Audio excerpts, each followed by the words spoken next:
Assalamualaikum warahmatullahi wabarakatuh. Bismillahirrahmanirrahim. Subhanakallahumma rabbana la ilma lana illa ma 'allamtana innaka antal alimul hakim. Wa tub 'alaina innaka antat tawwabur rahim wa taqabbal minna innaka antas samiul 'alim. Wa 'allimna min ladunka 'ilman nafi'an ya dzal jalali wal ikram. Allahumma iftah lana 'ilmataka wansur 'alaina rahmataka ya dzal jalali wal ikram. Alhamdulillahi rabbil alamin. Bismillahirrahmanirrahim. Alhamdulillahi rabbil alamin. Wassalatu wassalamu ala asyrafil anbiya'i wal mursalin wa ala alihi wa sahbihi ajma'in. Amma ba'd. Allah Ta'ala fi kitabil karim. A'udzu billahi minasy syaithanir rajim. Bismillahirrahmanirrahim. Ya ayyuhalladzina amanu dzkurullaha dzikran katsiran wasabbihuhu bukratan wa asila.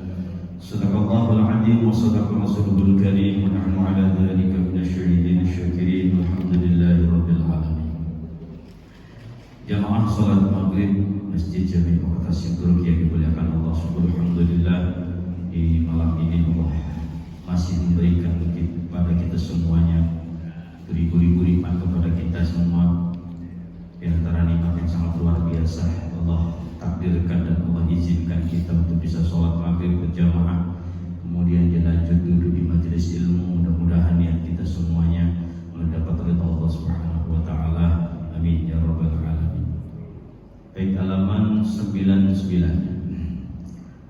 Halaman 99 hadis yang nomor 372.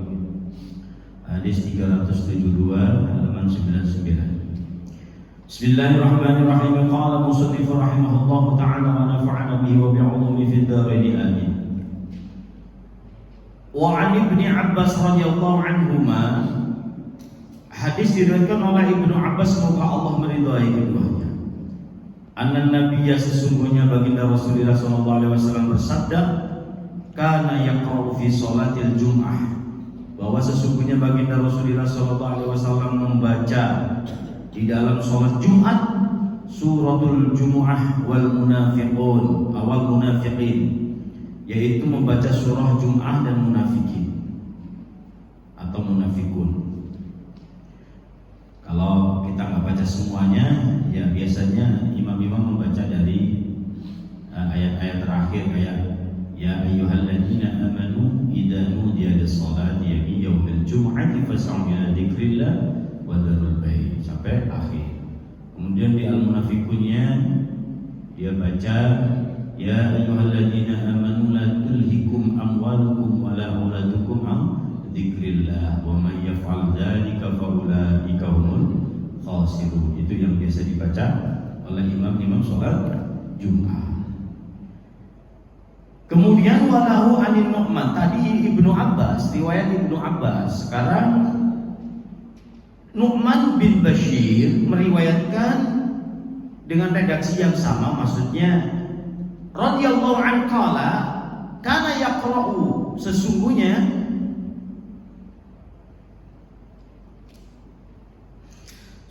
baginda Rasulullah sallallahu alaihi wasallam fil aidaini wa fil jum'ah, di dalam dua sholat hari raya, kemudian di hari Jumat Rasulullah membaca rakaat pertama Sabbihisma rabbikal a'la, surah Al-A'la. Di rakaat pertama, baik di dua hari raya Idul Adha dan Idul Fitri, kemudian membaca di rakaat kedua hal ataka haditsul ghasyiyah, atau kita sering sebut surah Al-Ghasyiyah. Jadi sunnah-sunnahnya itu. Cuman kadang kita ngambil Sabbihi dan Al-Ghasyiyah aja sudah terlalu panjang kadang-kadang. Ambil beberapa ayat. Yang jelas itu adalah sebuah kesunahan gitu ya. Sebuah sunnah ketika kita sebagai imam sholat Jumat, sholat Idul Fitri ya. Jadi ada perbedaan. Bahkan ada di hadis lain sunnahnya membaca ketika di Idul Fitri itu, ada yang mengatakan di rakaat pertama membaca surah Qaf, panjang itu, hampir 3 halaman kalau tidak salah itu ya. Surah Qaf itu 3 halaman. Kemudian di surah yang kedua, di rakaat yang kedua di dalam Idul Fitri, Idul Adha, membaca surah yang kedua membaca surah Al-Qamar. Ya. Membaca surah Al-Qamar. Pertama surah Qaf, kemudian surah Al-Qamar. Panjang lagi itu ya. Itu ada keterangannya di hadis lain. Namun kita ambil kesimpulan ketika kita sholat, bacalah sholat yang termudah lah, yang termudah, ya, yang termudah agar ketika kita membaca surat itu hafalnya kita masih belum banget lancar. Nanti takutnya malah nginget hafalannya tidak bisa khusyuk, begitu. Jadi kalau kita baca surat yang sudah di luar kepala, maksudnya nggak terlalu mengingat-ingat banget. Kayak kita suruh baca Fatihah ya, kita baca Fatihah kan, otak kita sambil ingat Allah, mulut kita Fatihah bisa. Tapi kalau hafalannya masih setengah-setengah, yang diingat hafalannya, Allahnya bisa, ya nggak apa-apa sih. Yang penting kita ingat itu masih kalamullah, asal jangan ingat-ingat yang lain. Gitu. Masih ingat kalamullah masih bagus. Apalagi mulut kita sudah baca Quran, otak kita masih ke Allah, hati kita ke Allah, itu lebih bagus lagi. Memang pikiran dan otak kita ini, gimana cara kita selalu ingat Allah dalam sholat, begitu kan? Kalau kita dibilang gimana cara sholat itu bisa khusyuk terus, begitu. Itu yang sering ditanyakan oleh kebanyakan orang-orang itu seperti itu. Yang jelas biasanya manusia itu kalau sehari-harinya ingat aktivitas duniawi, maka sholat akan ke bawah. Itu kebanyakan. Kalau kita sehari-harinya banyak ingat apa tuh? Ketika sholat pasti ke bawah, kebanyakan ke bawah. Tapi kalau kita sehari-hari ingat Allah terus, zikir kita gak lepas, maka ketika masuk sholat pasti masih ingat Allah. Maka sesibuk apapun, aktivitas kita kayak apapun, walaupun kita dalam kondisi olahraga apapun ya, tetap masih ingat Allah hatinya. Agar apa? Ketika sholat nanti tetap ingat Allah. Ya. Tuh, kalau kita dalam sehari kita itu banyak mengingat apa ya? Mengingat pekerjaan kita, pasti sholat masih keinget. Apalagi sebelum sholat nyari-nyari dulu apa gitu yang hilang. Masuk sholat ingat-ingat di mana ya, taruh di mana tadi ya. Biasanya udah sholat, dia ingat begitu, siapa ternyata. Nah, oleh karena itu ketika mau sholat maka disunahkan hilangkanlah lihajatid dunia, kebutuhan dunia, bahkan buang air kecil, buang air besar, buang dulu. Kita mau makan dulu, biar kebutuhan duniawi itu benar-benar gak ada, hanya kita benar-benar ingat Allah Subhanahu wa Ta'ala. Walaupun itu berat, terus berusaha. Ya, hari ini bisa khusyuknya 1 rakaat doang, rakaat kedua udah gak bisa khusyuk, ya udah besok dipelajarin sampai 2 rakaat, syukur-syukur sampai salah. Begitu terus yang perlu diusahakan. Yang jelas khusyuk itu memang gak wajib, tapi kita harus berusaha untuk bisa khusyuk. Kalau khusyuk wajib maka banyak sholat kita yang gak sah kayaknya. Ya, kalau khusyuk itu menjadi wajib, harus khusyuk sholat, maka kaya sholat kita banyak yang gak sah. Maka ketika ada percuma kau sholat kalau tidak khusyuk, itu kata-kata yang salah sebenarnya. Kalau anggapannya percuma sholat kalau nggak khusyuk, maka dia nggak akan sholat, nggak akan ketemu khusyuk nanti. Oh, kita nggak pernah sholat, nggak akan sholat, nunggu khusyuk kapan? Yang khusyuk itu dipelajari perlahan-lahan, bertahap proses, begitu ya. Kalau kita hari-harinya ingat Allah terus, insya Allah sholat dengan otomatis khusyuk, begitu. Tapi kalau kita seharinya lebih banyak ingat duniawi, maka itulah yang dia ingat di dalam sholatnya. Baik, selanjutnya wa an Zaid bin Arqam, hadis diriwayatkan oleh Zaid bin Arqam radhiyallahu anhu, semoga Allah meridhai keduanya. Qala sallan Nabi sallallahu alaihi wasallam al-Id thumma rakhasa fil Jum'ah, ya, Rasulullah sallallahu alaihi wasallam salat Id, summa rakhasa fil Jum'ah, kemudian diberikan keringanan ketika sholat Id itu di hari Jumat. Nah ini besok ini Idul Adha, ini kayaknya hari Jumat tuh. Ya, maka ada sebagian ulama ada yang mangsa ayusalli falyusalli, maka boleh. Ya, ada yang mengatakan boleh tidak untuk sholat Jumat atau duhur seperti sholat duhur biasa. Cuman ini kondisinya dalam mazhab-mazhab imam, dalam mazhab-mazhab fikih itu kondisi dulu Pak, yang mana masjidnya itu jauh-jauh. Pagi ke masjid, nanti zuhur ke masjid lagi, capek. Maka diberikan keringanan untuk tidak sholat, nggak apa-apa. Ketika Idul Fitrinya di dalam sholat, Idul Fitrinya dalam hari Jumat. Ada yang mengatakan tidak boleh dalam satu hari itu ada 2 khutbah. Gitu. Tadi yang beralasan seperti itu. Tapi karena kita sudah masjid sudah dekat-dekat, bahkan dimanapun dekat masjid itu nggak, apalagi kita sudah ada kendaraannya, naik motor juga cepat, nggak capek, maka tidak ada alasan kita tidak melakukan sholat Jumat ketika hari Lebarannya itu jatuh pada hari Jumat. Tetap kita sholat Jumat, ngambil amannya aja daripada nanti kena salah gitu. Itu kan ini berlaku dulu ya. Kalau mau masjidnya jauh-jauh, masih jauh-jauh begitu, maka dulu kalau hujan boleh dijamak begitu, karena jauh. Umpamanya datang zuhur, hujan deras, ya udah kita sholat zuhur sekalian asar, nanti pulang datang mata kita maghrib, asarnya nggak usah kesini lagi, jamak aja, karena udah deras jauh banget ya. Gitu, itu dulu. Nah sekarang kan udah deket-deket, bahkan ada jas hujan, ada payung. Dulu pakai apa kalau hujan? Ya repot. Mungkin pakai daun pisang, kena angin juga nggak bisa. Itu dulu, makanya banyak keringanan. Sekarang kan tidak ada alasan. Wa an Abi Hurairah radhiyallahu anhu qala, kemudian hadis diriwayatkan oleh Abu Hurairah radhiyallahu anhu, semoga Allah meridainya. Qala Rasulullah sallallahu alaihi wasallam, Rasulullah sallallahu alaihi wasallam bersabda, idza shalla ahadukumul jum'ah, ketika kita sholat Jumat, falyusalli ba'daha arba', maka ketika sholat selesai sholat Jumat, maka anjurannya sholat 4 rakaat. Niatnya gimana? Ya ba'diyah Jumat gitu aja. Sholat sunatal ba'diyah Jumat, rakaat ini sunatal lillah ta'ala. Kemudian 2 rakaat lagi, 4 rakaat setelah sholat Jumat. Kalau kita mengikuti hadis ini, ya. Kalau Sayyidina Umar, riwayat Sayyidina Umar cuma 2 rakaat. Kalau Sayyidina Umar, nah kebanyakan ulama mengikuti hadis ini kebanyakan. Sayyidina Umar 2, Sayyidina Ali 6, Sayyidina Ali. Yang riwayat Sayyidina Ali itu 6 rakaat malahan.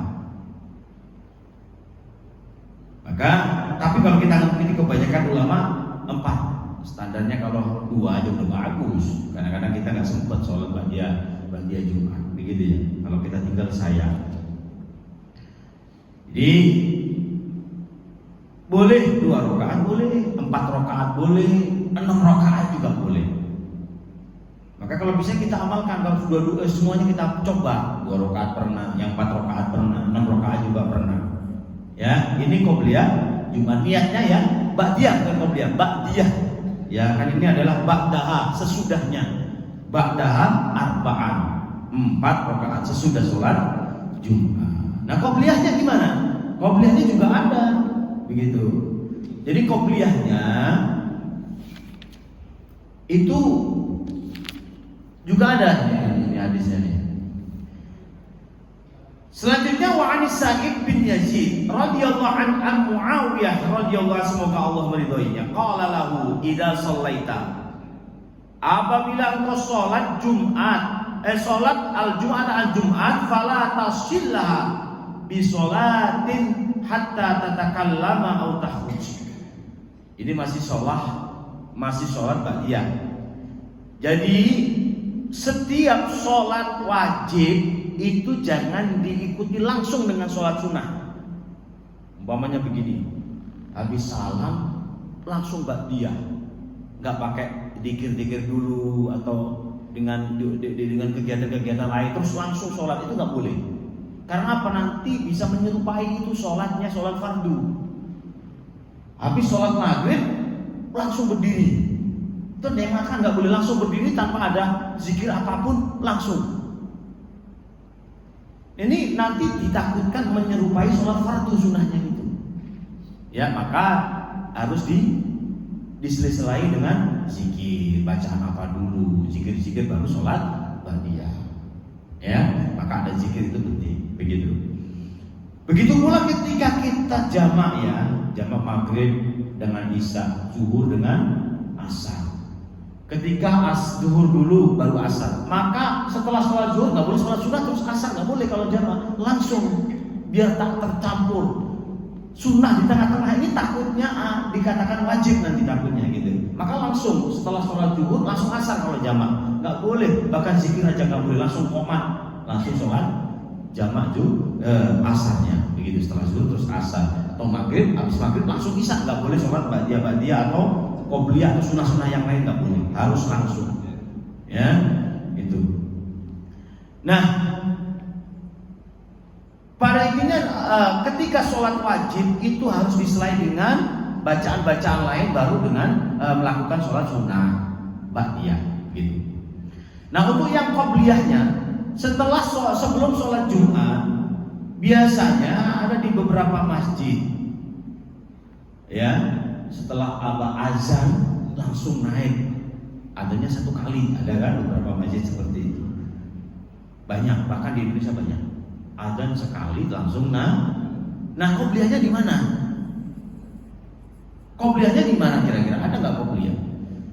Ya, pada umumnya hadis setiap sholat wajib, Jumat wajib ya. Nih rumusnya, jadi ada hadis secara umum gini perintahnya. Setiap sholat wajib itu ada sholat sunnah 2 rakaat sebelum sholat wajib. Semua di sholat wajib. Ada yang mengatakan begitu. Jadi qobliyah maghrib, ya qobliyah itu ada. Qobliyah isya ada, walaupun antara banyak yang tidak melakukan qobliyah maghrib atau qobliyah isya. Kenapa?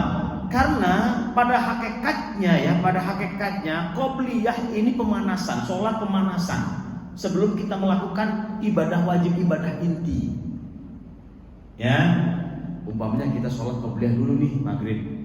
Waduh, sholat 2 rakaat aja gak khusyuk, apalagi mau masuk wajib ini. Mana kekurangannya? Introspeksi.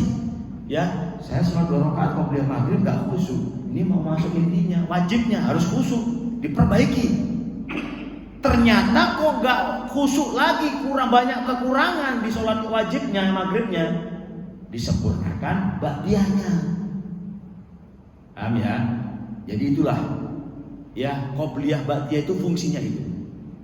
So, yang qobliyah pemanasan, ketika kita nggak bisa khusyuk mana diletak-letak, harus kita koreksi diri. Waduh, tadi saya sholat 2 rakaat sunnah qobliyah kok belum khusyuk ya. Ini harus saya khusyuk, di wajibnya harus khusyuk nih, begitu. Apa kekurangannya, maka disempurnakan di wajib nanti. Kita harus benar-benar sempurna di wajib itu, karena udah dipanasin. Kalau tiba-tiba langsung sholat, apalagi datang-datang langsung sholat, itu agak berat. Ya, kalau nggak terbiasa khusyuk, berat. Ya, jadi itulah pentingnya qobliyah. Ya, kalau nggak sempat, ya nggak apa-apa, maka tetap sunnah, begitu.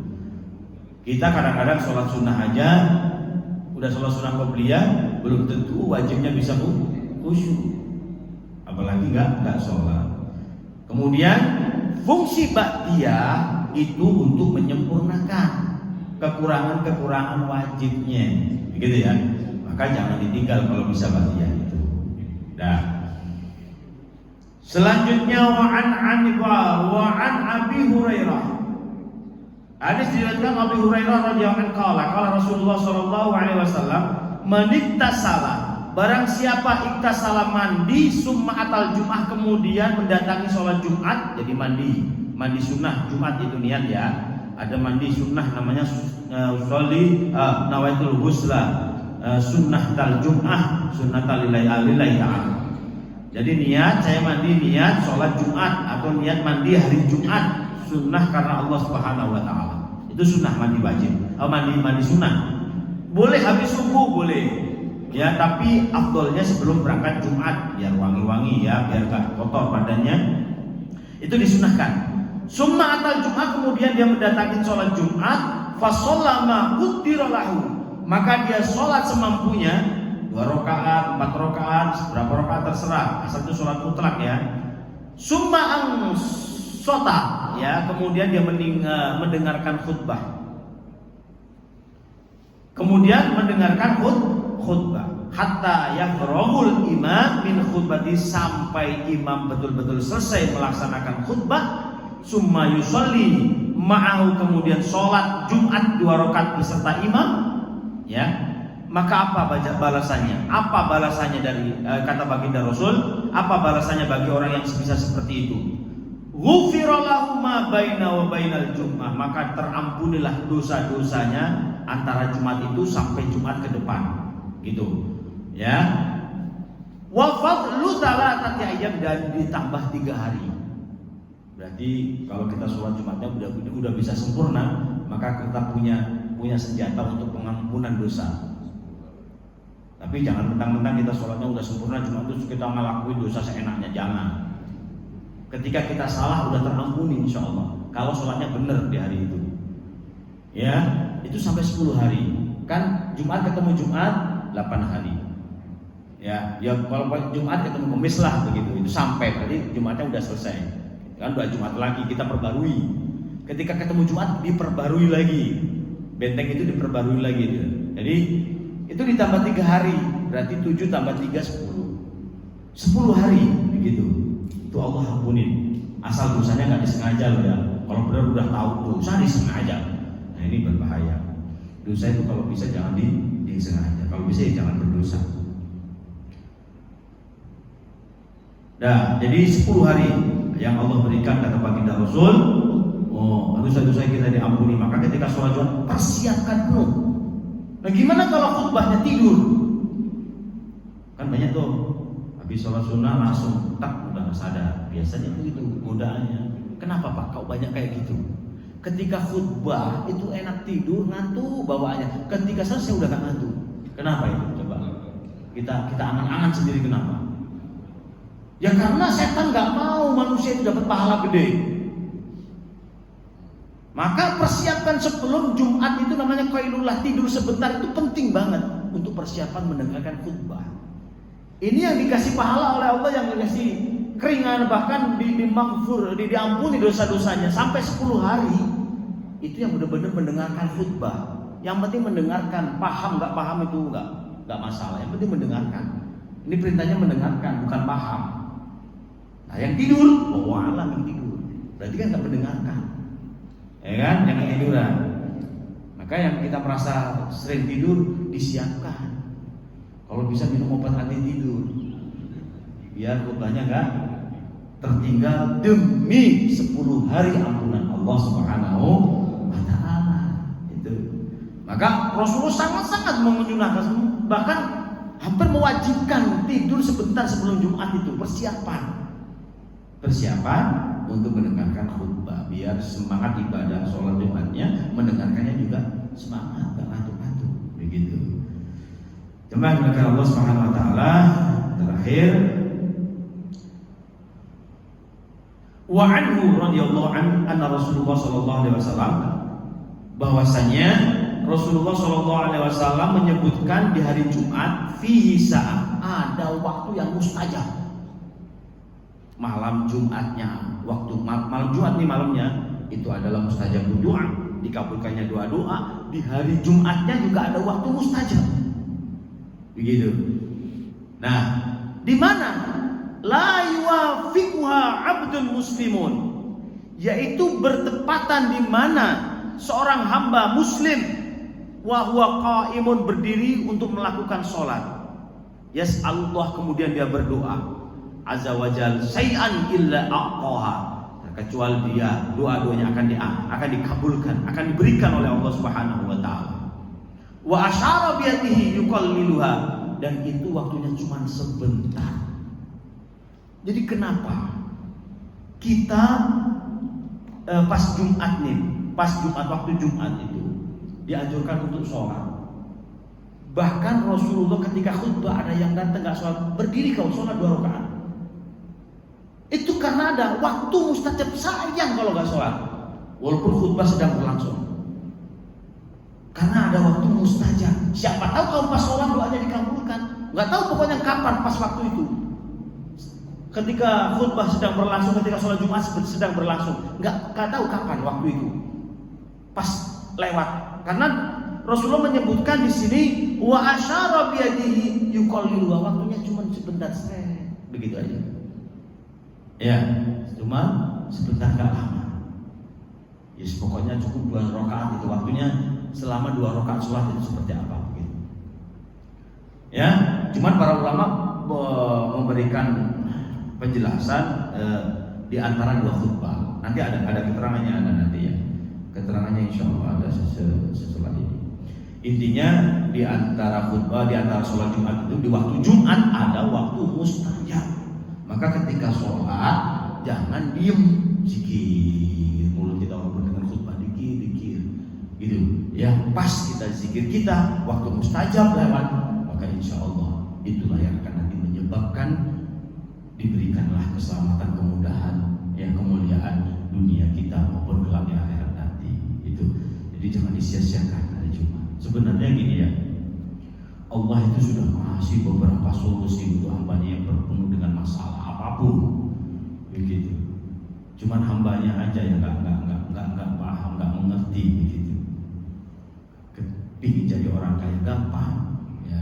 Orang nggak ngerti. Kita kan kalau ingin kaya nggak sholat subuh aja, 2 rakaat aja seperti dunia beserta isinya, begitu. Kalau kita paham betul, ya paham betul, benar-benar paham betul akan Allah Subhanahu wa Ta'ala, bahwa Allah itu nggak akan memberikan hal yang sia-sia buat hambanya, maka semua bentuk yang diberikan Allah kepada kita itu adalah sebuah kenikmatan, walaupun itu berupa kesakitan, ya, walaupun itu berupa kesakitan. Kalau kita benar yakin bahwa pemberian Allah itu nggak ada yang sia-sia.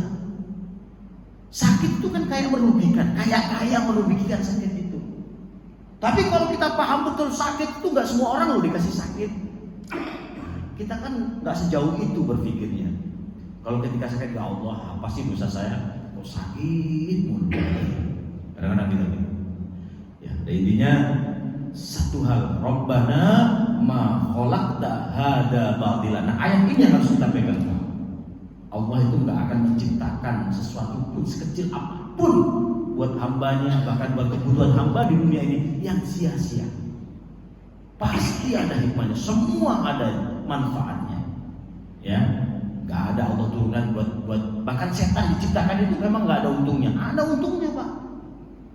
Kalau setan nggak diciptakan mungkin masjid sepi, ya, masjid taklim sepi, kita nggak ada perjuangan, gitu. Nah, sampai sekelas setan diciptakan Allah itu aja ada manfaatnya, apalagi yang lain. Apalagi sekedar manusia yang kelakuannya nggak karu-karuan. Kalau kita hayat itu, ini ada manusia ibadah, kelakuan akhlaknya, perilakunya nggak karu-karuan. Ini kesempatan nih, ladang pahala saya ini untuk mengajar. Kalau kita berpikir seperti itu ya tidak membuat orang itu bukan mengganggu, malah kita jadikan apa ya, bimbingan, ladang pahala, ya, bukan lawan, tapi sebuah apa ya, bimbingan untuk kita jadikan lahan pahala dari Allah Subhanahu wa Ta'ala. Ya, dan itu semua insya Allah yang Allah berikan kepada kita, yang Allah takdirkan semua di sekeliling kita, apapun kondisi situasi itu semua ada manfaatnya, baik yang sehat maupun yang sakit, maupun yang miskin maupun yang kaya, ya, yang hidupnya kaya enak maupun yang kaya, semuanya itu pasti ada hikmahnya. Kita harus berpikir bahwa itu semua pemberian Allah. Kalau kita bisa ikhlas, bisa ridho menerimanya, maka tidak akan lama Allah turunkan ridho. Kalau Allah sudah turunkan ridho kepada siapapun, ya, insya Allah apapun orang, siapapun orang itu akan merasakan kebahagiaan hidup dunia walaupun di akhirat nanti. Itu kalau sudah mendapat ridho. Kalau belum mendapat ridho kayak apapun, ya udah nggak tenang aja hidup ini, serba kekurangan, serba semua. Begitu, karena belum ada ridho Allah Subhanahu wa Ta'ala. Maka untuk mencapai ridho ini harus semua kita lakukan betul-betul murni karena Allah Subhanahu wa Ta'ala. Wallahu a'lam bishawab. Baik, ada pertanyaan? Ya, Rahmat. Bismillahirrahmanirrahim.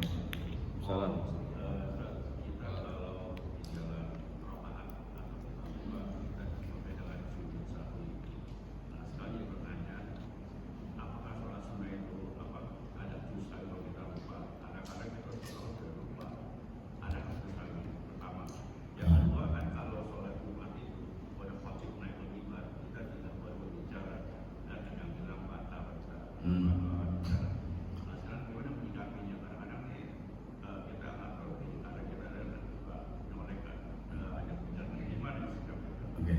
Yang pertama, sholat sunnah, qobliyah dan ba'diyah itu penting banget gitu Pak Rahman. Kalau gimana kalau kita tertinggal, gitu ya? Gimana kalau ketinggalan sholat itu? Qobliyah itu saking pentingnya, sunnah muakkadah, ada yang bilang bisa diqadha. Bahkan kita belum qobliyah subuh, itu kan penting banget. Setelah subuh 2 rakaat, boleh diqadha karena itu penting banget. Ya, mengqadha sholat qobliyah tadi yang ketinggalan. Boleh hukumnya. Kalau silakan. Kalau nggak mau tinggal, merasa sayang. Ya, merasa sayang kalau ketinggal qobliyah dan ba'diyah. Boleh, maka nggak apa-apa diqadha. Kalau yang mau qadha, begitu. Nah, kemudian yang kedua tadi apa Pak Rahmat? Sholat Jumat berbicara, khutbah sedang berlangsung. Ada yang berbicara, maka gimana sholatnya, batal apa enggak? Ya, di situ tidak dikatakan batolan katanya. Jadi dikatakan di situ dijelaskan rusak, sia-sialah sholatnya. Sama seperti kayak kita berpuasa tapi bicarain aib orang lain, berdusta, berbohong, berbuat maksiat. Batal sholat puasanya? Enggak batal, tapi sia-sia, enggak dapat pahala apapun. Sama kayak sholat Jumat, ya, sholat Jumat berbicara ketika khutbah sedang berlangsung, walaupun dengan angsit, diam, walaupun dengan ada yang berisik itu, diam, begitu. Anak kecil bilang diam, itu nggak boleh, harus dengan isyarat. Harus dengan isyarat, jangan jelas kata-katanya. Diam, itu nggak boleh ngomong kayak gitu. Walaupun mengingatkan temannya atau anak-anak ya, ketika khutbah sedang berlangsung. Ketika ada seperti itu, jangankan ngomong, main HP. Ada ulama nih yang mengatakan, kita khutbah sedang berlangsung, kita main HP, itu termasuk sia-sia. Faqad laghut, ya, faqad laghut. Jadi sia-sia, bukan batal, tapi nggak dapat apa-apa. Pahalanya nggak dapat, ya. Apalagi khutbah itu termasuk wajib, rukun. Maka kalau khutbahnya kita rusak, ya udah semuanya ikut batal, ikut rusak gitu. Nah, mungkin ada sebagian ulama yang sampai membatalkan, ya. Tapi ini hanya sebatas rusak, pahalanya termasuk rusak, sia-sia. Sama aja kayak nggak sholat Jumat, tapi dia sudah gugur, kewajibannya sudah gugur. Gitu. Ya, jadi gitu Pak. Maka ketika ada yang berisik, jangan sampai kita mengingatkan dengan kata yang dipahami oleh dengan isyarat aja, bahasa isyarat. Nah, begitu. Ya, bahasa isyarat. Nah, gimana? Masalahnya gimana dengan seorang khotib? Rasulullah, kalau kita ngikut ya hadis yang pernah mengingatkan orang yang belum sholat 2 rakaat terus disusul, itu kan dengan kata-kata mestinya. Ya, dengan kata-kata. Bahkan ada pernah saya jumpain seorang khotib melihat anak pada diam, tolong yang di atas anak-anak jangan berisik, gitu. Ada, nah berbeda dengan seorang khotib. Tugas mustami ini mendengarkan, gitu. Bedanya itu, ya. Kalau seorang jamaah itu tugasnya mendengarkan, maka jangan berbicara apa-apa. Tapi kalau yang khotib menyampaikan kebenaran, diam merupakan sebuah isyarat kebenaran. Maka ada yang mengatakan boleh bagi khusus seorang khotib. Nah, kalau jamaahnya kan tadi perintahnya angsit, dengarkanlah, diam, jangan berbicara, walaupun hanya diam, mengingatkan temannya jangan. Kalau bisa dengan bahasa isyarat, ya, begitu. Baik, itu ada lagi? Ya, kita tutup. Azan al-Fatihah. Bismillahirrahmanirrahim. Alhamdulillahirabbil alamin.